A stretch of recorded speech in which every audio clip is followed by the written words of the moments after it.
لا إله إلا الله لا إله إلا الله لا إله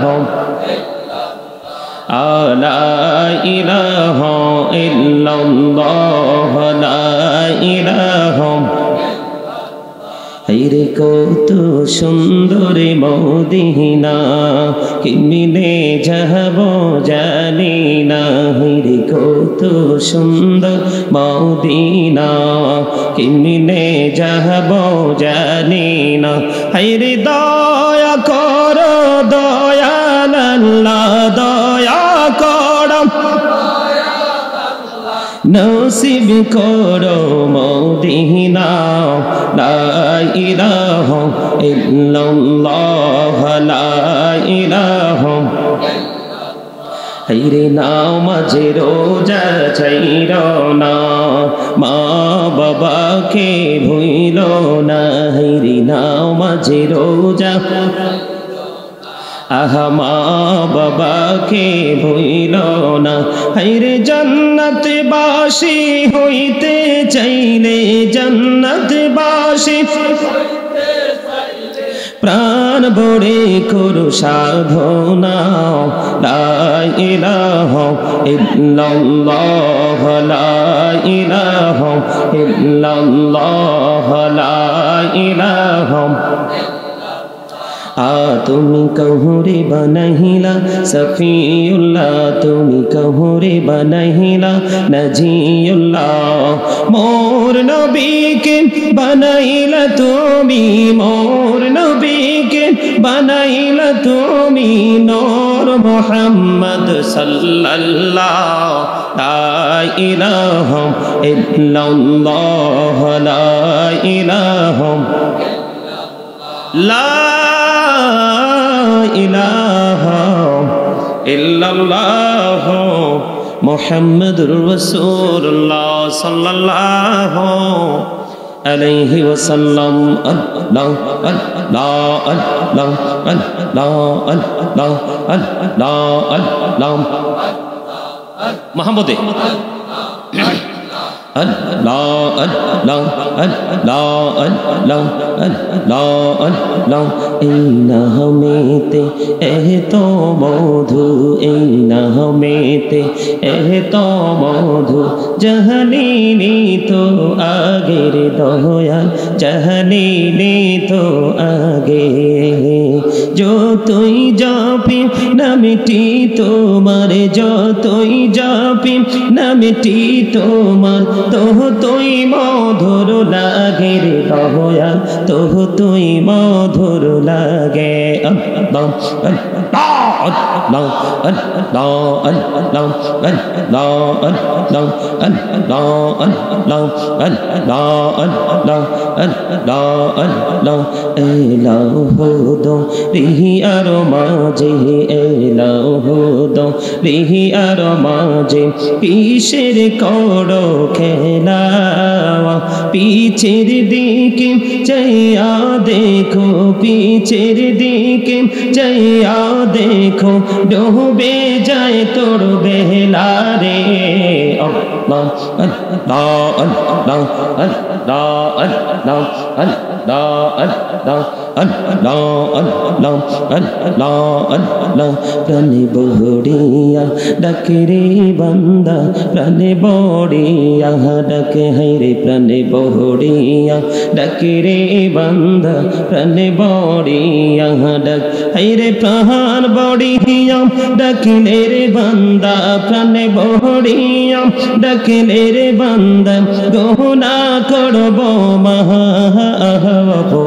আল্লাহ আল্লাহ আল্লাহ আল্লাহ আল্লাহ আল্লাহ আল্লাহ আল্লাহ আল্লাহ আল্লাহ আল্লাহ এলাহু দো রিহি আর মাঝে এলাহু দো রিহি আর মাঝে কিসের করো খেলা पीछेर दिके चाइया देखो पीछेर दिके चाइया देखो डूबे जाए तोर बेला रे अल्लाह अल्लाह अल्लाह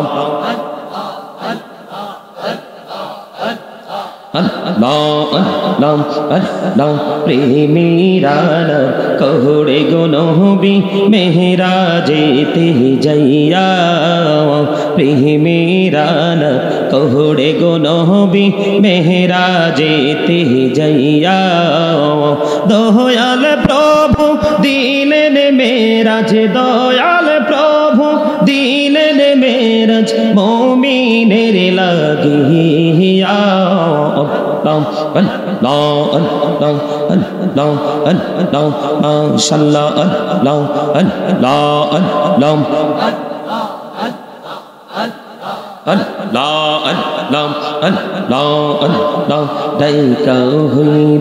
अल्लाहर ओली गौसुल आजम नामजार शोनी बेलायतेर आलोई बरलो बेलायतेर आलोई बरलो बाकी भूमि बगदा गो अल्लाह अल्लाह अल्लाह अल्लाह दैका हইলেন আল্লাহর ওলি শাহজালাল নামজার শোনে সুরে মহানদী পার হয়ে যায় সুরে মহানদী পার হয়ে যায় বিছানা যার পাহাড় গো আল্লাহ আল্লাহ আল্লাহ আল্লাহ दैका হইলেন আল্লাহর ওলি আমানত শাহ নামজার শোনে রহমান দিয়ে বানায় নৌকা রহমান দিয়ে বানায় নৌকা শুইনা হয়া বাহা গো আল্লাহ আল্লাহ আল্লাহ আল্লাহ আল্লাহ জীবন বড়িয়া করুসের গোনা জীবন বড়িয়া করুসের গোনা ক্ষমা করে দাও রে দয়াল ক্ষমা করে দাও আইরে গোনা গোলে ক্ষমা করিয়া গোনা গোলে ক্ষমা করিয়া কবুল করে নাও রে দয়াল কবুল করে নাও আল্লাহ আল্লাহ আল্লাহ লা ইলাহা ইল্লাল্লাহ। উপস্থিত ওলামাই কেরাম, এখানে অসংখ্য ওলামাই কেরাম উপস্থিত আছেন।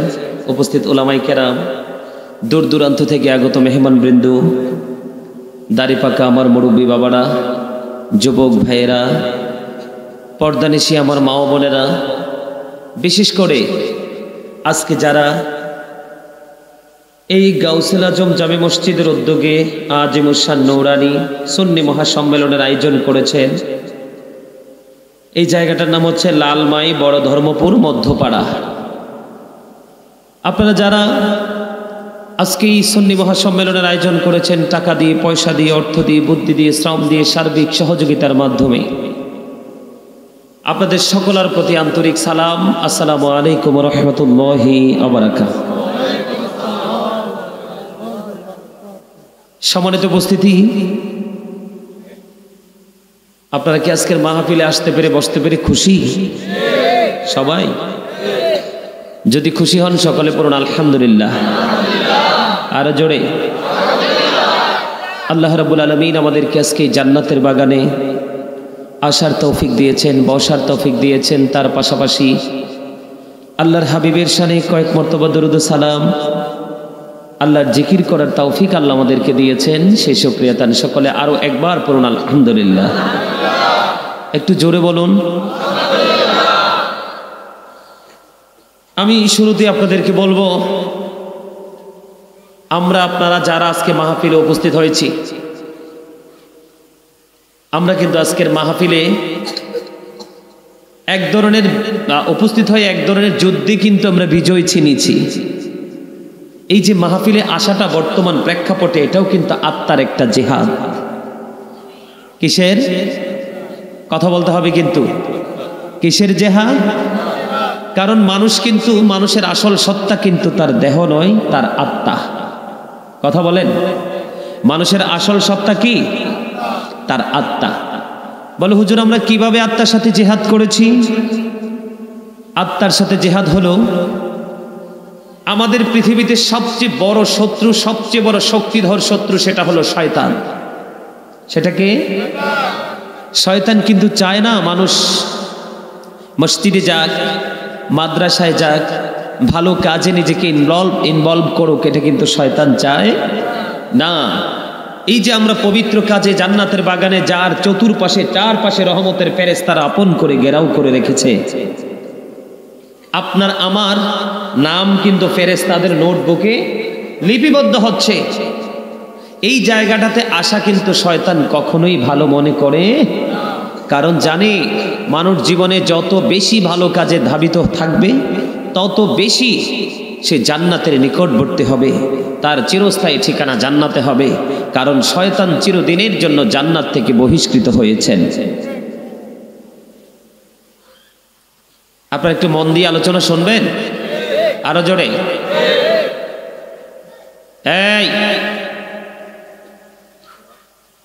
এই বেত আসেনি, বেত আসেনি, বেত আনো। জালি বেত আসেনি মাদ্রাসায় আশেপাশে অথবা মসজিদে, একটা বেত আনো আমার কাছে।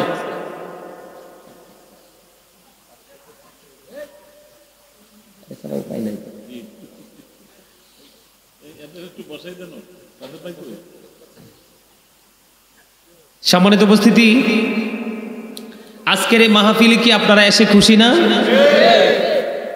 এখানে হেডলাইন কিন্তু দেওয়া আছে অত্যন্ত সুন্দর করে,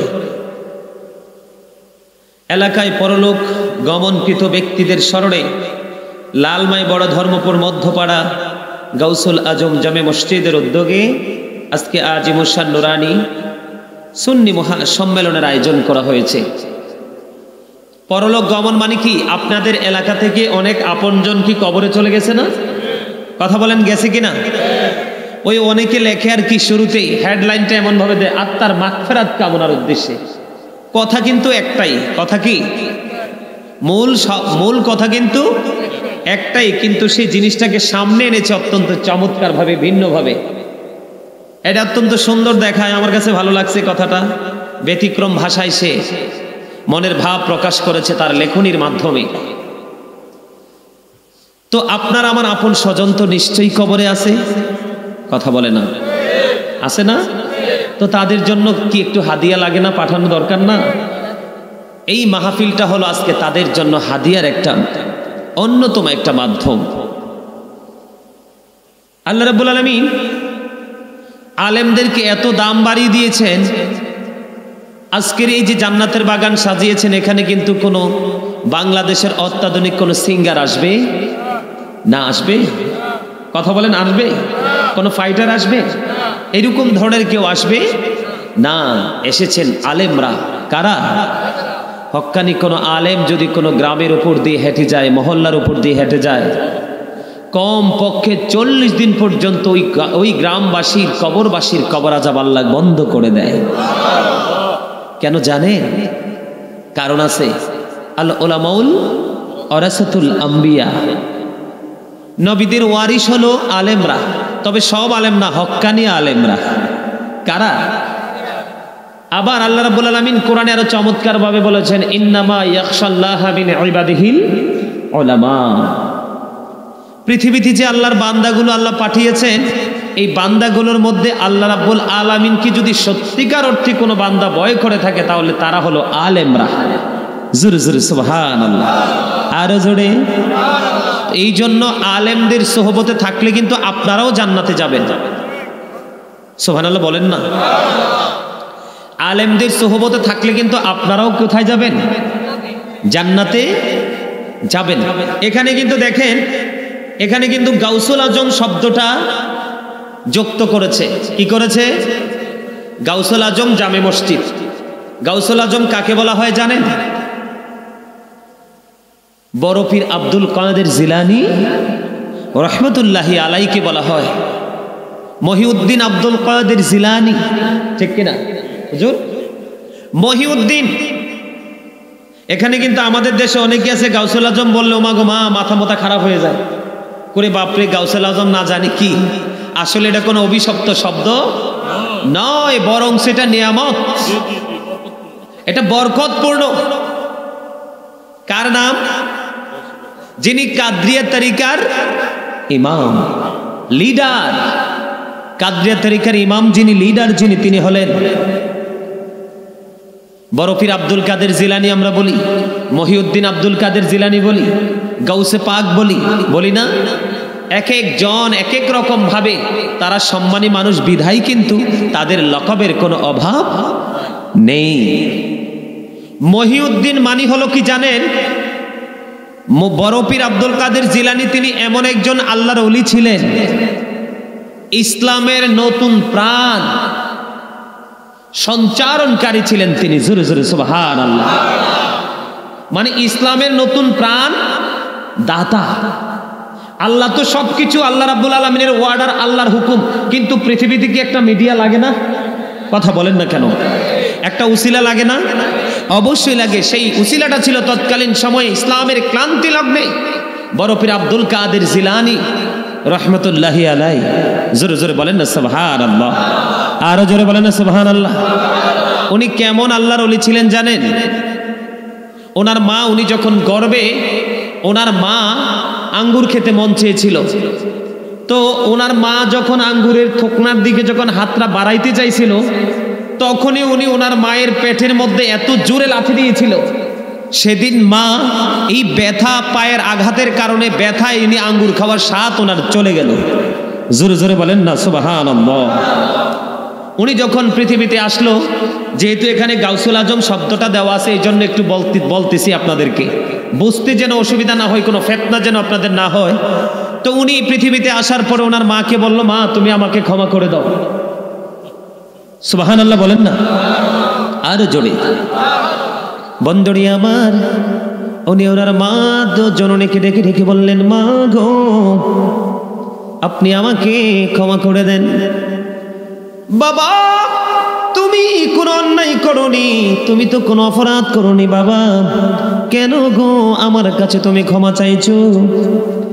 এবার গাউসে পাক ডেকে ডেকে বলে, মা আপনি একটু মনে করে দেখুন, আমি যখন গর্ভে ছিলাম আপনার আঙ্গুর খাওয়ার স্বাদ হয়েছিল, আপনি যখন হাতটা বাড়িয়ে দিয়েছিলেন আঙ্গুরের থোকনার দিকে, তখন আপনার পেটের ব্যথা শুরু হয়েছিল গো মা।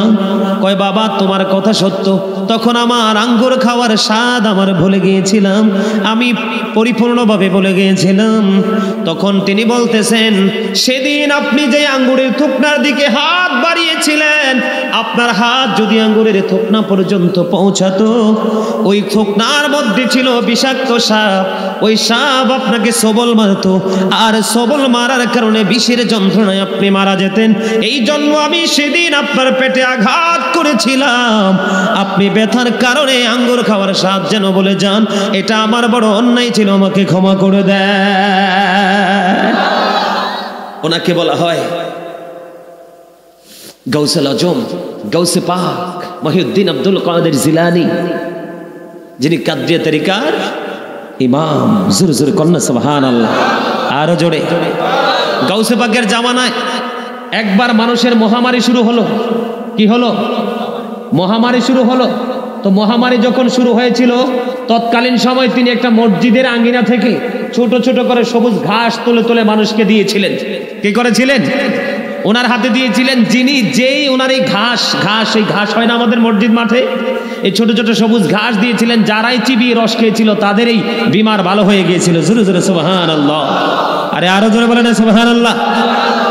উনি এমন একজন জাজরাইল আল্লাহর ওলি ছিলেন, ওনার দরবারে সোহবতের জন্য যুবতী এক মেয়ে আসতো সব সময়। তো মেয়েদের কি, সুন্দর মেয়েদের কি তো সবাই ভালোবাসে না? তো আসতো, আস্তে আস্তে আস্তে আস্তে এক যুবক মেয়েটাকে পছন্দ করলো। অনেক ধরনের, আমি ছোট্ট করে বলছি কারণ এগুলো আমার মূল আলোচনা না, আমার মূল আলোচনা রয়েছে, আমি যে আয়াত নিয়েছি সেই আয়াত নিয়ে কিন্তু আমি আলোচনা ধরিনি। আপনাদেরকে বোঝানোর জন্য হেডলাইনটা যে দিয়েছেন, এই জন্য আমি প্রায় জায়গায় এটা করে থাকি। কথা কি বুঝতে পারছেন? আপনাদেরকে অসুবিধা হয়? সন্তিক আগ্রহী তো আপনারা? সম্মানিত উপস্থিতি, তখন ওই মেয়েটাকে একটা যুবক ছেলে প্রস্তাব দিল। তো মেয়েটা কিন্তু কোনোভাবে রাজি হচ্ছে না। তো রাজি না হওয়াতে ছেলেটা একদিন কি করলো, যেদিন গাউসে পাকের দরবার দিয়ে থেকে বিদায় নিয়ে মেয়েটা যে রাস্তায় তার বাড়ির দিকে রওনা হয়, ওই রাস্তার মাঝখানে বিশাল একটা গর্ত খনন করে আপনার গাছের ডালা ডোলা দিয়ে সে